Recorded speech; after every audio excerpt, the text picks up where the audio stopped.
Hallelujah, price lord. ಕರ್ತನಾದ ಯೇಸು ಕ್ರಿಸ್ತನ ನಾಮದಲ್ಲಿ ನಮ್ಮೆಲ್ಲ ಸಹೋದರ ಸಹೋದರಿಯನ್ನ ವಂದಿಸ್ತೇವೆ. ನೀವಿನ್ನೂ ವರ್ಡ್ ಆಫ್ ಟ್ರೂತ್ ಎಂಬ ಚಾನಲ್ನ ಮೊದಲನೇ ಬಾರಿಗೆ ವೀಕ್ಷಿಸುತ್ತಿರುವುದಾದರೆ ದಯವಿಟ್ಟು ಸಬ್ಸ್ಕ್ರೈಬ್ ಮಾಡ್ಕೊಳ್ಳಿ, ಲೈಕ್ ಮಾಡಿ, ಶೇರ್ ಮಾಡಿ, ಹಾಗೂ ನಿಮ್ಮ ಪ್ರಾರ್ಥನಾ ಮನವಿಗಳನ್ನು ನಮಗೆ ಕಮೆಂಟ್ ಮೂಲಕವಾಗಿ ತಿಳಿಸಿರಿ. ಹಾಗೆ ಕೆಳಗೆ ಕೊಟ್ಟಿರುವಂತಹ ನಂಬರನ್ನು ನಿಮ್ಮ ಪ್ರಾರ್ಥನಾ ಮನವಿಗಳಿರೋದಾದರೆ ನೀವು ತಿಳಿಯಪಡಿಸಬಹುದಾಗಿದೆ. ನಮ್ಮ ಪ್ರತಿನಿತ್ಯ ಗೂಗಲ್ ಮೀಟ್ನಲ್ಲಿ ನಡೆಯುವಂಥ ಪ್ರಾರ್ಥನೆಗಳಿಗೆ ಜಾಯ್ನ್ ಆಗಬೇಕಾದಲ್ಲಿ ಕೆಳಗೆ ಕೊಟ್ಟಿರುವಂಥ ನಂಬರನ್ನು ಸಂಪರ್ಕಿಸಿರಿ. ಇಂದಿನ ಸಂದೇಶ ಭಾಗ ಯಾವುದಾಗಿದೆ ಅಂದರೆ ಕಣ್ಣೀರಿನ ಪ್ರಾರ್ಥನೆ. ಸತ್ಯವೇದದಲ್ಲಿ ಕಣ್ಣೀರಿನ ಪ್ರಾರ್ಥನೆಯನ್ನು ಮಾಡಿದ ಭಕ್ತರ ಕುರಿತಾಗಿ ನಾವು ಇವತ್ತು ಧ್ಯಾನ ಮಾಡೋಣ. ಕಣ್ಣೀರಿನ ಪ್ರಾರ್ಥನೆಗಿರುವ ಶಕ್ತಿ, ಹೇಗೆ ನಮ್ಮ ಜೀವಿತದಲ್ಲಿ ಜಯವನ್ನು, ದೇವರ ಉತ್ತರವನ್ನ ತರುವಂತದ್ದಾಗಿದೆ ಎಂದು ನಾವು ಧ್ಯಾನಿಸೋಣ. ಸಂದೇಶ ಪ್ರಾರಂಭಿಸುವುದಕ್ಕಿಂತ ಮುಂಚೆ ಒಂದು ಚಿಕ್ಕ ಪ್ರಾರ್ಥನೆ. ಪರಿಶುದ್ಧನಾಗಿರುವ ದೇವರೇ, ನಿನ್ನ ನಾಮಕ್ಕೆ ಸ್ತುತಿ ಸ್ತೋತ್ರ ಉಂಟಾಗಲಿ. ಕೊಟ್ಟಂತ ಸುಂದರವಾದ ಸಮಯಕ್ಕಾಗಿ ಸ್ತೋತ್ರ ಸಲ್ಲಿಸ್ತೇವೆ. ಈ ಸಮಯದಲ್ಲಿ ಈ ವಾಕ್ಯವನ್ನ ಹೇಳುವಾಗ, ಮಾತನಾಡುವುದು ನಾನಲ್ಲ, ನನ್ನ ಸ್ವಂತ ಬುದ್ಧಿ ಜ್ಞಾನದಿಂದಲ್ಲ. ಪರಿಶುದ್ಧಾತ್ಮನೇ, ನೀವು ಮಾತನಾಡಿ ಒಬ್ಬೊಬ್ಬರ ಹೃದಯದಲ್ಲಿ ಕಾರ್ಯ ಮಾಡಬೇಕಾಗಿ ಕೇಳ್ಕೊಳ್ತೇನೆ. ನನ್ನ ಮರೆಮಾಚಿ ನೀವು ಪ್ರಕಟವಾಗಬೇಕಾಗಿ ಯೇಸುವಿನ ನಾಮದಲ್ಲಿ ಬೇಡಿಕೊಳ್ತೇನೆ ತಂದೆ, ಆಮೇನ್ ಆಮೇನ್. ಕಣ್ಣೀರಿನ ಪ್ರಾರ್ಥನೆಯನ್ನ ನೋಡುವುದಾದ್ರೆ, ಕಣ್ಣೀರು ನಾವು ಯಾವಾಗ ಹಾಕ್ತೇವೆ ಅಂದ್ರೆ, ಜೀವನದಲ್ಲಿ ಮನುಷ್ಯನು ಎರಡು ಸಮಯದಲ್ಲಿ ಅಳುವಂತವನಾಗಿದ್ದಾನೆ. ಮೊದಲು ಕಣ್ಣೀರು ಯಾವುದಕ್ಕಾಗಿ ಬರ್ತದೆ ಅಂದ್ರೆ, ತನ್ನ ಜೀವಿತದಲ್ಲಿರುವಂಥ ದುಃಖ, ಕಷ್ಟ, ವೇದನೆ, ನೋವು, ಸಂಕಟಗಳಿಗಾಗಿ ಕಣ್ಣೀರು ಬರ್ತದೆ. ಎರಡನೇದಾಗಿ ನೋಡುವುದಾದರೆ, ತನ್ನ ಜೀವಿತದಲ್ಲಿ ಒಳ್ಳೆಯ ಕಾರ್ಯವನ್ನ ಹೊಂದಿಕೊಳ್ಳುವಾಗಲೂ ಸಹ ಮನುಷ್ಯನಿಗೆ ಕಣ್ಣೀರು ಬರುವುದನ್ನು ನೋಡ್ತೇವೆ. ಓಶೇಯನ ಪ್ರವಾದನೆ ಗ್ರಂಥ 12ನೇ ಅಧ್ಯಾಯ 3-4ನೇ ವಚನವನ್ನು ಓದಿಕೊಳ್ಳುವುದಾದರೆ, ಯಾಕೋಬನು ಗರ್ಭದಲ್ಲಿ ಅಣ್ಣನನ್ನು ವಂಚಿಸಿದನು, ಪೂರ್ಣ ಪ್ರಾಯದಲ್ಲಿ ದೇವರೊಂದಿಗೆ ಹೋರಾಡಿದನು, ಹೌದು, ದೇವದೂತನ ಸಂಗಡ ಹೋರಾಡಿ ಗೆದ್ದನು, ಅಳುತ್ತಾ ಆತನ ಕೃಪೆಯನ್ನ ಬೇಡಿಕೊಂಡನು. ನೋಡಿ, ದೇವರ ವಾಕ್ಯ ಇಲ್ಲಿ ತಿಳಿಯಪಡಿಸ್ತಾ ಇದೆ. ಯಾರ ಬಗ್ಗೆ ತಿಳಿಯಪಡಿಸ್ತಾ ಇದೆ ಅಂದ್ರೆ, ಯಾಕೋಬನ ಕುರಿತಾಗಿ. ಯಾಕೋಬನು ತನ್ನ ಅಣ್ಣನನ್ನ ಆದಂತಹ ಏಸಾವನನ್ನ ವಂಚಿಸಿ ತನಗೆ ಚೊಚ್ಚಲ ಆಶೀರ್ವಾದವನ್ನ, ಅಂದ್ರೆ ಚೊಚ್ಚಲ ಮಗನ ಆಶೀರ್ವಾದವನ್ನ ಪಡೆದುಕೊಂಡನು. ಆದರೆ ಪೂರ್ಣ ಪ್ರಾಯದಲ್ಲಿ ದೇವರೊಂದಿಗೆ ಹೋರಾಡಿದನು, ದೇವದೂತನ ಸಂಗಡ ಹೋರಾಡಿ ಗೆದ್ದನು, ಅಳುತ್ತಾ ದೇವರ ಸಮ್ಮುಖದಲ್ಲಿ, ನೀನು ನನ್ನನ್ನು ಆಶೀರ್ವದಿಸದೆ ನಾನು ನಿನ್ನನ್ನು ಬಿಡುವುದಿಲ್ಲ ಎಂಬುದಾಗಿ ಆತನ ಕೃಪೆಯನ್ನು ಬೇಡಿಕೊಂಡನು. ಅದಕ್ಕೆ ಅವನ ತಲೆಮಾರುಗಳ ಮೇಲೆ ದೇವರ ಕೃಪೆಯನ್ನು, ಆಶೀರ್ವಾದವನ್ನು ಇಂದಿಗೂ ಕೂಡ ನೋಡುವಂಥದ್ದಾಗಿದೆ. ಅಳುವ ಪ್ರಾರ್ಥನೆಗಿರುವಂಥ ಶಕ್ತಿ ಅದಾಗಿದೆ. ನಾವು ಕರ್ತನಲ್ಲಿರುವ ಯುದ್ಧಾಯುಧಗಳ ವಿಷಯವಾಗಿ ಧ್ಯಾನಿಸ್ತೇವೆ. ಮೊದಲನೇದಾಗಿ ಯೇಸುವಿನ ನಾಮ, ಎರಡನೇದಾಗಿ ಆತ್ಮನ ಖಡ್ಗ ಅಂದರೆ ದೇವರ ವಾಕ್ಯ, ಮೂರನೆಯದಾಗಿ ಕಣ್ಣೀರಿನ ಪ್ರಾರ್ಥನೆ.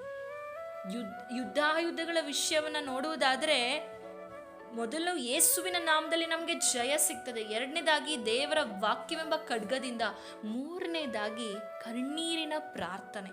ಕಣ್ಣೀರಿನ ಪ್ರಾರ್ಥನೆ ಒಂದು ಆಯುಧ ಆಗಿದೆ. ನಮ್ಮ ದೇವರು ಪ್ರಾರ್ಥನೆಯನ್ನು ಕೇಳುವವನು ಮಾತ್ರ ಅಲ್ಲ, ಅದಕ್ಕೆ ಉತ್ತರ ಕೊಡುವವನು ಕೂಡ ಆಗಿದ್ದಾನೆ. ಕಣ್ಣೀರಿನ ಪ್ರಾರ್ಥನೆ ದೇವರ ಹೃದಯವನ್ನು ಕರಗಿಸುವಂಥದ್ದಾಗಿದೆ. ಉದಾಹರಣೆಯಾಗಿ ನೋಡುವುದಾದರೆ, ನಿಮಗಿಬ್ಬರು ಮಕ್ಕಳಿರ್ತಾರೆ. ಇಬ್ಬರು ಮಕ್ಕಳಲ್ಲಿ ನೀವು ಯಾರಿಗೆ ಬೇಗ ರೆಸ್ಪಾಂಡ್ ಮಾಡ್ತೀರಾ ಅಂದರೆ, ಯಾರು ತುಂಬ ಅಳ್ತಾ ಇರ್ತಾರಲ್ಲ, ಮಗುವಿಗೆ ಹಾಲು ಬೇಗ ಸಿಗ್ತದೆ. ಯಾವ ಮಗು ತುಂಬ ಜೋರಾಗಿ ಅಳ್ತಾ ಇರ್ತದೋ ಇಬ್ಬರಲ್ಲಿ ಆ ಮಗುಗೆ ಬೇಗ ಹಾಲನ್ನು ಕೊಡ್ತೀವಿ. ಮನುಷ್ಯರಾದ ನಾವೇ ಒಂದು ಮಗು ಅಳುವಾಗ ಆ ಮಗುವಿನ ಅಳುವಿಗೆ ನಾವು ಕಿವಿಗೊಟ್ಟು ಮನ ಕರಗಿ ಆ ಮಗುವಿಗೆ ಬೇಗ ಉತ್ತರವನ್ನು ಕೊಡ್ತೇವೆ, ಬೇಗ ಹಾಲನ್ನು ಕೊಡ್ತೇವೆ. ಸಕಲವನ್ನು ಸೃಷ್ಟಿ ಮಾಡಿ ನನಗಾಗಿ ನಿಮಗಾಗಿ ಪ್ರಾಣ ಕೊಟ್ಟಿರುವ ದೇವರು ಮತ್ತೆ ನಮ್ಮ ಕಣ್ಣೀರಿಗೆ ಕರಗುವುದಿಲ್ವಾ? ನಮ್ಮ ಕಣ್ಣೀರನ್ನು ಆತನು ನೋಡೋದಿಲ್ವಾ? ಹಾಗಂತ ಹೇಳಿ ಬೇಡದ ಇರುವಂಥ ವಿಷಯಗಳಿಗೋಸ್ಕರ ಕಣ್ಣೀರು ಹಾಕಿದರೆ ಉತ್ತರ ಸಿಕ್ಕೋದಿಲ್ಲ. ನೀವು ಯಥಾರ್ಥವಾಗಿ ಒಳ್ಳೆ ಉದ್ದೇಶದಿಂದ ದೇವರ ಬಳಿಯಲ್ಲಿ ನೀವು ಕಣ್ಣೀರನ್ನು ಸುರಿಸಿ ಪ್ರಾರ್ಥನೆ ಮಾಡುವುದಾದರೆ ದೇವರು ನಿಮ್ಮ ಪ್ರಾರ್ಥನೆಯನ್ನ ಕೇಳುವ ಆತನಾಗಿದ್ದಾನೆ. ಯಾಕೋಬನು ಅವನ ಅಣ್ಣನಿಗೆ ಎದುರಿ ಬಹಳವಾಗಿ ದುಃಖದಿಂದ ಇದ್ದನು. ಯಾಕೋಬ್ ನದಿಯ ದಡದಲ್ಲಿ ನಿಂತು ಕಣ್ಣೀರಿನಿಂದ ಪ್ರಾರ್ಥನೆ ಮಾಡ್ತಾ ಇದ್ದಾನೆ. ಈ ಪ್ರಾರ್ಥನೆ ತನ್ನ ಅಣ್ಣನೊಂದಿಗೆ ಸಮಾಧಾನ ಹೊಂದಲು ಸಹಾಯವಾಯಿತು. ಹಾಗಾದರೆ ನೀವು ಕಷ್ಟದಲ್ಲಿದ್ದೀರಾ? ನಿಮ್ಮ ಜೀವಿತದಲ್ಲಿ ಸಮಸ್ಯೆಗಳಿದೆಯಾ? ಜನರ ವಿರೋಧ ನಿಮಗಿದೆಯಾ? ಮಾಟ ಮಂತ್ರಗಳಿಂದ ಕಟ್ಟಲ್ಪಟ್ಟಿದ್ದೀರಾ? ಕಣ್ಣೀರಿನಿಂದ ಪ್ರಾರ್ಥಿಸಿರಿ. ಯಾಕೆಂದರೆ ನಿಮ್ಮ ಒಂದೊಂದು ಕಣ್ಣೀರಿನ ಹನಿಗಳು ಕೂಡ ಕರ್ತನ ಸಮ್ಮುಖದಲ್ಲಿ ಏನಾಗಿದೆ, ಅದು ಬಹು ಬೆಲೆ ಉಳ್ಳದಾಗಿದೆ. ಮನುಷ್ಯರ ಮುಂದೆ ಕಣ್ಣೀರು ಹಾಕಬೇಡಿರಿ. ಎಷ್ಟೋ ಜನರು ತಮಗೆ ಕಷ್ಟ ಬರುವಾಗ, ನೋವು ಬರುವಾಗ, ವೇದನೆಗಳು ಬರುವಾಗ, ದುಃಖಗಳು ಉಂಟಾಗುವಾಗ ಮನುಷ್ಯರ ಸಂಗಡದಲ್ಲಿ ಕಣ್ಣೀರು ಹಾಕ್ತಾರೆ. ಮನುಷ್ಯನು ಕಣ್ಣೀರು ಹಾಕುವ ಸಮಯದಲ್ಲಿ ಕೆಲವೊಮ್ಮೆ ಮನುಷ್ಯರು ಕೇಳ್ತಾರೆ, ಹಿಂದೆ ಹೋಗಿ ಅದನ್ನೇ ನಮ್ಮ ಬಲಹೀನವಾಗಿ, ನಮಗೆ ವಿರುದ್ಧವಾಗಿ ಅದನ್ನು ಉಪಯೋಗಿಸಿಕೊಳ್ತಾರೆ. ನಮ್ಮ ವೀಕ್ನೆಸ್ ಆಗಿ ಅವರು ಅದನ್ನು ಹಿಡಿದುಕೊಳ್ತಾರೆ. ಆದರೆ ದೇವರ ಆಗಲ್ಲ. ನಮ್ಮ ಹೃದಯವನ್ನು ನೋಡುವ ದೇವರು, ನಮ್ಮ ಕಣ್ಣೀರನ್ನು ನೋಡುವ ದೇವರು ನಮಗೆ ಸಹಾಯ ಮಾಡ್ತಾನೆ. ಮನುಷ್ಯನು ಸಹಾಯ ಮಾಡ್ತೇನೆ ಅಂತ 1 ಸಾರಿ 2 ಸಾರಿ ಹೇಳ್ತಾರೆ. ನೀವು ಪದೇ ಪದೇ ಕಣ್ಣೀರು ಹಾಕಿ ಒಂದು ಮನುಷ್ಯನ ಹತ್ರ ಕಷ್ಟವನ್ನೇ ಹೇಳ್ಕೊಳ್ಳಿ, ನೆಕ್ಸ್ಟ್ ಟೈಮ್ ಅವ್ರು ನಿಮ್ಮ ಫೋನೇ ರಿಸೀವ್ ಮಾಡೋದಿಲ್ಲ, ನಿಮ್ಮ ನಂಬರನ್ನೇ ಬ್ಲಾಕ್ ಮಾಡಿಬಿಡ್ತಾರೆ. ಆದರೆ ದೇವರ ಆಗಲ್ಲ. ನೀವೆಷ್ಟೇ ಸಾರಿ ಹೋದರೂ, ಕಣ್ಣೀರಿಂದ ಪ್ರಾರ್ಥನೆ ಮಾಡಿದ್ರು, ನಿಮ್ಮ ಪ್ರಾರ್ಥನೆಯನ್ನು ಆತನು ಕೇಳುವಾತನಾಗಿದ್ದಾನೆ. ಒಮ್ಮೆ ಒಬ್ಬ ಅವಿದ್ಯಾವಂತ ದೇವಸೇವಕರಿದ್ರು. ಅವರು ಕಣ್ಣೀರಿನಿಂದ ಪ್ರಾರ್ಥನೆ ಮಾಡುವಂಥ ಅನುಭವ ಉಳ್ಳವರಾಗಿದ್ದಂಥ ಸೇವಕರಾಗಿದ್ರು. ಅವರ ಕೂಟಗಳಲ್ಲಿ ದೈವಿಕವಾದಂಥ ಪ್ರೀತಿಯಿಂದ ತುಂಬಲ್ಪಡ್ತಾ ಇತ್ತು. ಕ್ರಿಸ್ತನಿಗಾಗಿ ಹೆಚ್ಚಾದ ಆತ್ಮಗಳನ್ನು ಅವರಿಗೆ ಆದಾಯ ಮಾಡಿಕೊಳ್ತಾ ಇದ್ರು. ಯಾಕೆ ಅಂದರೆ ಕೀರ್ತನೆಗಳು 126:5-6 ಹೇಳುವ ಪ್ರಕಾರ, ಅಳುತ್ತಾ ಬಿತ್ತುವವನು ಹಾಡುತ್ತಾ ಕೊಯ್ಯುವನು, ದುಃಖಿಸುತ್ತಾ ಬೀಜವನ್ನು ತೆಗೆದುಕೊಂಡು ಹೋಗುವವನು ಹರ್ಷಿಸುತ್ತಾ ಸಿವುಡುಗಳನ್ನು ಹೊತ್ತುಕೊಂಡು ಬರುವನು ಎಂಬುದಾಗಿ ವಾಕ್ಯವು ನಮಗೆ ತಿಳಿಯಪಡಿಸುವಂಥದ್ದಾಗಿದೆ. ಹಾಗಾದರೆ ಅಳುತ್ತಾ ಬಿತ್ತುವುದಾದರೆ ನೀವು ಹಾಡುತ್ತಾ ಕೊಯ್ಲಿಕ್ಕೆ ಸಾಧ್ಯವಾಗ್ತದೆ. ದುಃಖಿಸುತ್ತಾ ನೀವು ಬೀಜವನ್ನು ತೆಗೆದುಕೊಂಡು ಹೋದರೆ ಹರ್ಷಿಸುತ್ತಾ ಸಿವುಡುಗಳನ್ನು ನೀವು ಹೊತ್ತುಕೊಂಡು ಬರಲಿಕ್ಕೆ ಸಾಧ್ಯ ಆಗ್ತದೆ. ಕಣ್ಣೀರೆಂಬ ಬೀಜವನ್ನು ದೇವರ ಸಮ್ಮುಖದಲ್ಲಿ ಸುರಿಸಿರಿ. ಆಗ ನಿಮ್ಮ ಜೀವಿತದಲ್ಲಿ ನೀವು ಒಳ್ಳೆಯ ಹರ್ಷವೆಂಬ ಒಂದು ಆಡುತ್ತಾ ಸಂತೋಷದಿಂದ ಫಲವನ್ನ ಕೊಯ್ಲಿಕ್ಕೆ ಸಾಧ್ಯವಾಗ್ತದೆ. ಯೇಸು ನಮ್ಮ ಕಣ್ಣೀರನ್ನ ಅರಿತವನಾಗಿದ್ದಾನೆ.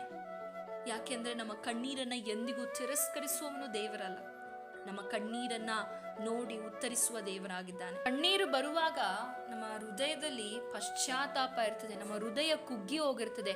ಜಜ್ಜಿದಂಥ ಮನಸ್ಸುಳ್ಳವರಾಗಿ ನಾವು ದೇವರ ಸಮ್ಮುಖದಲ್ಲಿ ಹೋಗ್ತೇವೆ. ಆ ಹೃದಯವನ್ನು ದೇವರು ಎಂದಿಗೂ ತಿರಸ್ಕರಿಸುವುದಲ್ಲ. ಕೀರ್ತನೆಗಳು 51:17 ನೋಡುವುದಾದರೆ, ಕುಗ್ಗಿದ ಮನಸ್ಸೇ ದೇವರಿಗೆ ಇಷ್ಟ ಯಜ್ಞ, ದೇವರೇ ಪಶ್ಚಾತ್ತಾಪದಿಂದ ಜಜ್ಜಿ ಹೋದ ಮನಸ್ಸನ್ನ ನೀನು ತಿರಸ್ಕರಿಸುವುದಿಲ್ಲ. ಕುಗ್ಗಿದ ಮನಸ್ಸು ದೇವರ ಮುಂದೆ ಕಣ್ಣೀರಾಕುತ್ತಾ ಕುಗ್ಗಿಸಲ್ಪಡುವುದಾದರೆ ನಾವು ದೇವರ ಸಮ್ಮುಖದಲ್ಲಿ ಉತ್ತರ ಕಂಡುಕೊಳ್ಳಲಿಕ್ಕೆ ಸಾಧ್ಯವಾಗ್ತದೆ. ಯಾಕೆಂದರೆ ನಿಮ್ಮ ಕಣ್ಣೀರಿನ ಒಂದೊಂದು ಹನಿಗಳು ಕೂಡ ಎಂದಿಗೂ ವ್ಯರ್ಥ ಆಗೋದಿಲ್ಲ. ನಿಮ್ಮ ಕಣ್ಣೀರು ಆತನ ಸಮ್ಮುಖದಲ್ಲಿ ಎಣಿಕೆಯಾಗಿರ್ತದೆ. ನಿಮ್ಮ ಕಣ್ಣೀರಿಗೆ ಪ್ರತಿಯಾಗಿ ನಿಮ್ಮ ಕುಟುಂಬದಲ್ಲಿ ಬದಲಾವಣೆ ಉಂಟಾಗ್ತದೆ. ನಿಮ್ಮ ಕುಟುಂಬದಲ್ಲಿ, ನಿಮ್ಮ ಜೀವಿತದಲ್ಲಿ, ನಿಮ್ಮ ಮಕ್ಕಳಲ್ಲಿ ಬದಲಾವಣೆ ಉಂಟಾಗುವಂಥದ್ದಾಗಿದೆ. ಸತ್ಯವೇದದಲ್ಲಿ ನೋಡುವುದಾದರೆ ಹನ್ನಳ ಜೀವಿತವನ್ನು ನಾವು ನೋಡಬಹುದು. ಈ ಕಣ್ಣೀರಿನ ಪ್ರಾರ್ಥನೆ ಎಂದು ನಾವು ನೋಡುವುದಾದರೆ ನಮಗೆ ನೆನಪಾಗೋದೆ ಹನ್ನಳು ಅಷ್ಟು ದುಃಖಿತಳಾಗಿದ್ಲು, ಅಷ್ಟು ಕಣ್ಣೀರನ್ನ ದೇವರ ಮುಂದೆ ಅದನ್ನು ಒಯ್ದು ಬಿಟ್ಟಳು ಎಂದು ದೇವರ ವಾಕ್ಯ ನಮಗೆ ತಿಳಿಪಡಿಸುವಂಥದ್ದಾಗಿದೆ. ಬಹು ದುಃಖದಿಂದ ಕಣ್ಣೀರು ಸುರಿಸಿದಂತಹ ವ್ಯಕ್ತಿಯ ಹನ್ನಳಾಗಿದ್ದಳು. ನಾವು ನೋಡುವುದಾದರೆ ಒಂದು ಸಾಮುವೇಲನ ಪುಸ್ತಕ 1ನೇ ಅಧ್ಯಾಯದಲ್ಲಿ ಹನ್ನಳ ಕುರಿತಾಗಿ ಬರೆಯಲ್ಪಟ್ಟಿದೆ. ಹನ್ನಳಿಗೆ ಮಕ್ಕಳಿರಲಿಲ್ಲ. ಪ್ರತಿ ವರ್ಷ ಅವರು ಯಜ್ಞಕ್ಕೆ ಅರ್ಪಿಸುವಾಗ ಹನ್ನಳಿಗೆ ಬರೀ 1 ಪಾಲು ಮಾತ್ರ ಸಿಗ್ತಾ ಇತ್ತು. ಆದರೆ ಪೆನ್ನಿನಳಿಗೆ ಬಹುಪಾಲು ಸಿಗ್ತಾ ಇತ್ತು. ಕಾರಣ ಏನಂದ್ರೆ ಅವಳಿಗೆ ಮಕ್ಕಳಿದ್ರು. ಪೆನ್ನಿನಳಿಗೆ ಮಕ್ಕಳಿದ್ರು, ಹನ್ನಳಿಗೆ ಮಕ್ಕಳಿರಲಿಲ್ಲ. ಹನ್ನಳನ್ನ ತನ್ನ ಗಂಡನು ತುಂಬಾ ಪ್ರೀತಿ ಮಾಡ್ತಾ ಇದ್ದನು. ಆದರೆ ಅವರಿಗೆ ಮಕ್ಕಳಿಲ್ಲದೆ ಇರೋ ಕಾರಣ ಪೆನ್ನಿನಳು ಹನ್ನಳನ್ನ ತುಂಬಾ ಚುಚ್ಚು ಮಾತುಗಳಿಂದ ನೋಯಿಸ್ತಾ ಇದ್ದಳು. ಅಂದಿನ ಕಾಲದಿಂದ ಇಂದಿನ ಕಾಲದವರೆಗೂ ಮಕ್ಕಳಿಲ್ಲದವರಿಗೆ ಎಷ್ಟು ಚುಚ್ಚು ಮಾತುಗಳಿಂದ ಜನರು ಮಾತನಾಡ್ತಾರೆ ಅಂದ್ರೆ ಯಾರು ಕೂಡ ಅವರ ಪರಿಸ್ಥಿತಿಗಳನ್ನು ಅರ್ಥ ಮಾಡಿಕೊಳ್ಳುವುದಿಲ್ಲ. ಯಾವಾಗ ನೋಡಿದ್ರು ಚುಚ್ಚು ಮಾತು, ಅವಮಾನದ ಮಾತು, ನಿಂದೆಯ ಮಾತುಗಳನ್ನ. ಇನ್ನು ಆಗಿನ ಸಮಯಗಳಲ್ಲಿ ನೋಡುವುದಾದ್ರೆ ಮಕ್ಕಳನ್ನ ಆ ರೀತಿಯಾಗಿ ಮಕ್ಕಳಿಲ್ಲದೆ ಇರುವ ಸ್ತ್ರೀಯರನ್ನ, ಪುರುಷರನ್ನ ಯಾವುದೇ ಶುಭ ಕಾರ್ಯಗಳಿಗಾಗ್ಲಿ ಅಥವಾ ಮಕ್ಕಳಿಗನ್ನ ಕೈಗಳಿಗೆ ಕೊಡ್ತಾ ಇರಲಿಲ್ಲ. ಕಾರಣ ಏನಂದ್ರೆ ಅವರಿಗೆ ಮಕ್ಕಳಿಲ್ಲ, ಅವರು ಅಶುಭವಾಗಿದ್ದಾರೆ ಎಂಬುದಾಗಿ. ಅವರು ನಮ್ಮ ಜೀವಿತದಲ್ಲಿ ಬರುವಾಗ ನಮ್ಗೆ ಅಶುಭ ಕಾರ್ಯವಾಗ್ತದೆ ಎಂದು ಆಗಿನ ಕಾಲದಲ್ಲಿ, ಈಗಿನ ಕಾಲದಲ್ಲೂ ಕೂಡ ಎಷ್ಟೋ ಜನರು ಅದನ್ನ ಪಾಲಿಸ್ತಾ ಇದ್ದಾರೆ. ಅಷ್ಟು ಅವಮಾನ, ವೇದನೆಯಿಂದ ಕೂಡಿತ್ತು ಹನ್ನಳ ಜೀವಿತ. ಸುಮ್ಮನೆ ನಾವು ಓದ್ತೇವೆ, ಆದ್ರೆ ನೆನೆಸಿ ನೋಡಿ, ಈ ಕಷ್ಟ ಮಕ್ಕಳಿಲ್ಲದೆ ಇರುವವರಿಗೆ ಅರ್ಥವಾಗುವಂಥದ್ದಾಗಿದೆ. ನೋಡಿ, ನಮ್ಮ ಜೀವಿತದಲ್ಲಿ ಇದನ್ನ ಚೆನ್ನಾಗಿ ನೆನಪಲ್ಲಿ ಇಟ್ಕೊಳ್ಳಿ. ನಾವು ಒಬ್ಬರಿಗೆ ಸಂತೈಸ್ಲಿಕ್ಕೆ ಆಗದೇ ಇದ್ರೂ ಪರವಾಗಿಲ್ಲ, ಆದ್ರೆ ಅವರನ್ನ ನಾವು ಚುಚ್ಚು ಮಾತುಗಳಿಂದ ನೋಯಿಸೋದು ಬೇಡ. ನಿಮ್ಮಿಂದ ಒಳ್ಳೆ ಮಾತನ್ನ ಆಡ್ಲಿಕ್ಕೆ ನಿಮಗೆ ಬರೋದಿಲ್ವಾ, ಅವ್ರನ್ನ ಸಂತೈಸ್ಲಿಕ್ಕೆ ಆಗೋದಿಲ್ವಾ, ಬೇಡ. ಆದ್ರೆ ಚುಚ್ಚು ಮಾತುಗಳನ್ನ ಹೇಳಿ ನೋಯಿಸಬೇಡಿ. ಯಾಕೆಂದ್ರೆ ಅವರೇ ಆಲ್ರೆಡಿ ಅನೇಕ ವಿಧವಾದ ಚುಚ್ಚು ಮಾತುಗಳಿಂದ ನೋಯಿಸುವಾಗ ಇನ್ನು ಅವರ ಮನ ನೊಂದು ಹೋಗುವಂತದ್ದಾಗಿದೆ. ಈ ಪರಿಸ್ಥಿತಿಯಲ್ಲಿದ್ದ ಅನ್ನಳು ಊಟವನ್ನ ತ್ಯಜಿಸಿ ಅಳುತ್ತಾ ನಿಂತಿರ್ತಾಳೆ. ಈ ಸಮಯದಲ್ಲಿ ಗಂಡನು ಬಂದು ಹೇಳ್ತಾ ಇದ್ದಾನೆ, ಯಾಕೆ ಅಳ್ತಾ ಇದೀಯಾ, ಯಾಕೆ ಊಟ ಮಾಡಿಲ್ಲ ನೀನು, ಇದಕ್ಕೆ ನಿನ್ನ ವ್ಯಸನಕ್ಕೆ ಕಾರಣ ಏನು, ನಾನು ನಿನಗೆ 10 ಮಂದಿ ಮಕ್ಕಳಿಗೆ ಎಂತಲೂ ಹೆಚ್ಚಾಗಿದ್ದೇನಲ್ಲ ಅಂತ ಹೇಳ್ತಾನೆ. ಆಗ ಅವಳು ಏನ್ ಮಾಡ್ತಾಳೆ, ದೇವರ ಸಮ್ಮುಖದಲ್ಲಿ, ಇಲ್ಲ ನನ್ನ ಗಂಡನ ಬಳಿ ಹೇಳಿದ್ರು, ಯಾರ ಬಳಿ ಹೇಳಿದ್ರು ನನಗೆ ಉತ್ತರ ಸಿಕ್ಕೋದಿಲ್ಲ, ಏನು ಪ್ರಯೋಜನ ಇಲ್ಲ, ನನ್ನ ಕಣ್ಣೀರನ್ನ ನಾನು ಒಬ್ಬರ ಮುಂದೆ, ಒಂದು ಪೀಠದ ಮುಂದೆ ನಾನು ಹೇಳಬೇಕು. ಅವನೇ ದೇವರಾಗಿದ್ದಾನೆ, ಆತನೇ ನನ್ನ ಯೇಸುವಾಗಿದ್ದಾನೆ. ಆತನ ಮುಂದೆ ಹೇಳುವಾಗ ಮಾತ್ರವೇ ನನ್ನ ಕಣ್ಣೀರಿಗೆ ಬೆಲೆ ಉಂಟು, ನನ್ನ ಕಣ್ಣೀರಿಗೆ ಉತ್ತರ ಉಂಟು ಎಂದು ಹೇಳಿ ಆಕೆ ಏನ್ ಮಾಡ್ತಾ ಇದ್ದಾಳೆ. 10ನೇ ವಚನ ನೋಡುವುದಾದ್ರೆ, ಬಹು ದುಃಖದಿಂದ ಕಣ್ಣೀರು ಸುರಿಸುತ್ತಾ ಯೆಹೋವನನ್ನ ಕುರಿತು, ಸೇನಾಧೀಶ್ವರನಾದ ಯೆಹೋವನೇ, ನಿನ್ನ ದಾಸಿಯ ದುಃಖವನ್ನ ಪರಾಂಬರಿಸು, ನನ್ನನ್ನು ತಿರಸ್ಕರಿಸದೆ ಕನಿಕರವಿಟ್ಟು ನನಗೊಬ್ಬ ಮಗನನ್ನ ಕೊಡಬೇಕು, ಅವನು ಜೀವದಿಂದಿರುವ ತನಕ ನಿನ್ನವನಾಗಿಯೇ ಇರುವ ಹಾಗೆ ನಿನಗೆ ಪ್ರತಿಷ್ಠಿಸಿ ಕೊಡುವೆನು ಎಂಬುದಾಗಿ ಅರಿಕೆ ಮಾಡಿ ಇಲ್ಲಿ ಪ್ರಾರ್ಥನೆ ಮಾಡ್ತಾ ಇದ್ದಾಳೆ. ಅವನ ತಲೆಯ ಮೇಲೆ ಕ್ಷೌರವನ್ನು ಕತ್ತಿಯನ್ನು ಬರಗೊಡಿಸುವುದಿಲ್ಲ ಎಂದು ಪ್ರಾರ್ಥಿಸಿ ಅರಿಕೆ ಮಾಡಿದಳು. ಆಕೆಯನ್ನ ನೋಡುವುದಾದ್ರೆ ಬಲು ಹೊತ್ತಿನವರೆಗೂ ದೇವರ ಮುಂದೆ ಪ್ರಾರ್ಥನೆಯನ್ನ ಮಾಡ್ತಾನೆ ಇದ್ದಾಳೆ. ಏಲಿ ಆಕೆ ಬಾಯನ್ನ ನೋಡಿ, ಇವಳೇನು ಈ ರೀತಿಯಾಗಿ ಪ್ರಾರ್ಥನೆಗಳನ್ನ ಮಾಡ್ತಾ ಇದ್ದಾಳೆ, ಶಬ್ದ ಕೇಳಿಸ್ತಾ ಇಲ್ಲ, ತುಟಿ ಅಳಗಾಡಿಸ್ತಾ ಇದ್ದಾಳೆ, ಹೃದಯದಲ್ಲಿ ಪ್ರಾರ್ಥನೆ ಮಾಡ್ತಾ ಇದ್ದಾಳೆ, ಇವಳೇನಾದ್ರೂ ಮದ್ಯಪಾನವನ್ನ ಮಾಡಿದ್ದಾಳೆ ಎಂದು ನೆನೆಸಿ, ಇನ್ನು ಮದ್ಯಪಾನವನ್ನ ಮಾಡಿದ್ಯಾ, ನಿನ್ನ ಅಮಲು ಇನ್ನು ನಿನಗೆ ಇಳಿದಿಲ್ವಾ ಎಂಬುದಾಗಿ ಕೇಳುವಾಗ ಅವಳು ಹೇಳ್ತಾಳೆ, ನನ್ನನ್ನು ಹಾಗೆ ಹೇಳ್ಬೇಡ, ನಾನು ಬಹು ದುಃಖ ಪೀಡಿತಳು, ನಾನು ದ್ರಾಕ್ಷಾರಸ ಆಗ್ಲಿ ಮದ್ಯ ಆಗ್ಲಿ ಏನು ಸೇವಿಸ್ತಿಲ್ಲ, ಆದ್ರೆ ನನ್ನ ಮನಸ್ಸು ಮನೋವ್ಯತೆಯಿಂದ ತುಂಬಿದೆ, ಅದನ್ನ ನಾನು ಯಾರ ಮುಂದೆ ಒಯ್ದಿದ್ದೇನೆ, ದೇವರ ಮುಂದೆ, ಯೆಹೋವನ ಮುಂದೆ ಒಯ್ದಿದ್ದೇನೆ. ನನ್ನನ್ನು ಅಯೋಗ್ಯಳೆಂದು ನೆನೆಸಬೇಡ, ನನಗೆ ಹೆಚ್ಚಾದ ಚಿಂತೆಯನ್ನ ವ್ಯಥೆಯನ್ನ ನಾನು ದೇವರ ಮುಂದೆ ಅರಿಕೆ ಮಾಡಿಕೊಳ್ತಾ ಇದ್ದೇನೆ ಎಂಬುದಾಗಿ ಏಲಿಯ ಬಳಿ ಹೇಳುವುದನ್ನು ನೋಡ್ತೇವೆ. ಹಾಗಾದ್ರೆ ನಮ್ಮ ಮನೋವ್ಯಥೆಯನ್ನ, ನಮ್ಮ ದುಃಖವನ್ನ, ನಮ್ಮ ಕಣ್ಣೀರನ್ನ ಇವತ್ತು ಯಾರ ಬಳಿ ಹೇಳಿಕೊಳ್ತಾ ಇದ್ದೇವೆ?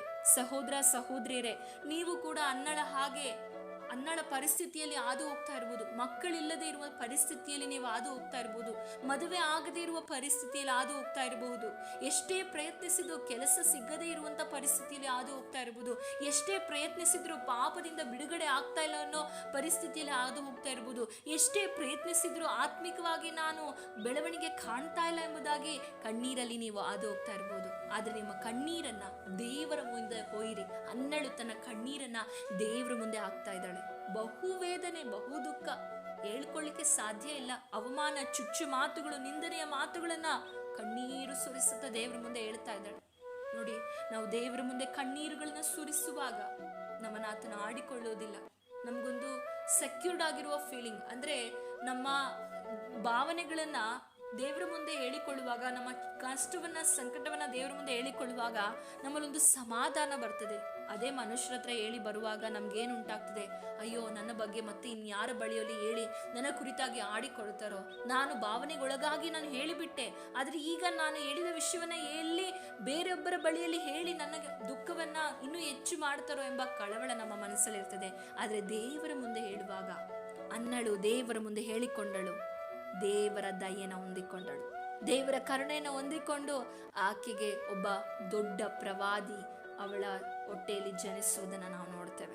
ನೋಡಿ, ನಿಮ್ಮ ಕಣ್ಣೀರನ್ನ ದೇವರು ಬಿಡುಗಡೆ ಮಾಡ್ತಾರೆ. ಹಾಗಾದ್ರೆ ಇಂದಿನಿಂದ ಕಣ್ಣೀರಿಂದ ಪ್ರಾರ್ಥಿಸ್ರಿ. ಮನುಷ್ಯರ ಮುಂದೆ ಕಣ್ಣೀರು ಹಾಕಬೇಡಿ, ಕಣ್ಣೀರನ್ನ ದೇವರ ಮುಂದೆ ಸುರಿಸಿರಿ. ದೇವರೇ, ನನ್ನ ಜೀವಿತವನ್ನ ಬದಲಿಸು, ನೀನೇ ನನಗೆ ಆಶ್ರಯ, ನೀನೇ ನನಗೆ ಕೋಟೆ. ಯಾಕೋಬನು ಹೇಳಿದ ರೀತಿಯಲ್ಲಿ ನಾವು ಈ ಸಮಯದಲ್ಲಿ ಹೇಳೋಣ. ಆತನ ಕೃಪೆಯನ್ನ ನಾವು ಅಳುತ್ತಾ ಬೇಡಿಕೊಳ್ಳುವುದಾದ್ರೆ ಆತನ ಕೃಪೆನ ಹೊಂದಿಕೊಳ್ಳಿಕ್ಕೆ ಸಾಧ್ಯ. ಹಾಗೆ ಅನ್ನಳು ತನ್ನ ದುಃಖವನ್ನು ದೇವರ ಬಳಿ ಹೇಳಿಕೊಂಡ ಹಾಗೆ ನಾವು ದೇವರ ಬಳಿಯಲ್ಲಿ ಕಣ್ಣೀರನ್ನು ಸುರಿಸೋಣ. ದೇವರು ನಮ್ಮ ಪ್ರಾರ್ಥನೆಯನ್ನು ಕೇಳುವ ಆತನಾಗಿದ್ದಾನೆ. ಪ್ರಾರ್ಥಿಸೋಣ. ಪರಿಶುದ್ಧನಾಗಿರುವ ದೇವರೇ, ಕೊಟ್ಟಂತ ವಾಕ್ಯಗಳಿಗಾಗಿ ಸ್ತೋತ್ರ. ಕಣ್ಣೀರಿನಿಂದ ನಿಮ್ಮ ಸಮ್ಮುಖದಲ್ಲಿ ಯಾರೆಲ್ಲ ಪ್ರಾರ್ಥಿಸ್ತಾ ಇದ್ದಾರೋ ತಕ್ಕ ಸಮಯದಲ್ಲಿ ಅವರಿಗೆ ಉತ್ತರ ಕೊಟ್ಟು ಸಂತೈಸಬೇಕಾಗಿ ಹೇಳಿಕೊಳ್ಳುತ್ತೆ ಎಲ್ಲ ನಿಮ್ಮ ಕರದಲ್ಲಿ ಒಪ್ಪಿಸಿಕೊಡುತ್ತೆ. ಯೇಸುವಿನ ನಾಮದಲ್ಲಿ ಬೇಡಿಕೊಳ್ತೇವೆ ತಂದೆ, amen. Thanks for watching. God bless you.